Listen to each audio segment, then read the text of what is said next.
How to get Robux with Sweatcoin.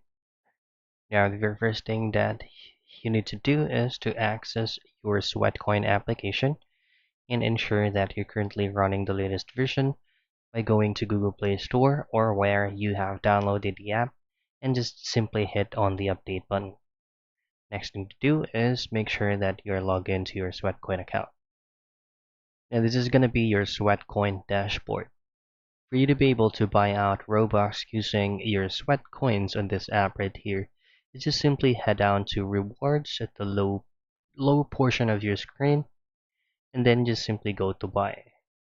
So if you will get directly to buy field, you can see that there are gift cards available, and these are only the available gift cards that you can purchase out of your sweat coins, as these are the special offers.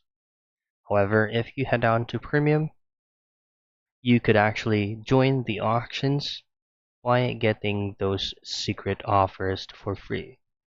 Now, if you scroll down a bit and be able to check out the premium exclusive, you could actually win a gift card of your choice.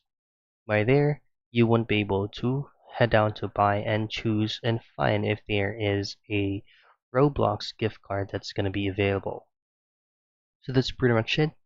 Those are the things that you can do for you to be able to buy or get a Robux with Sweatcoin.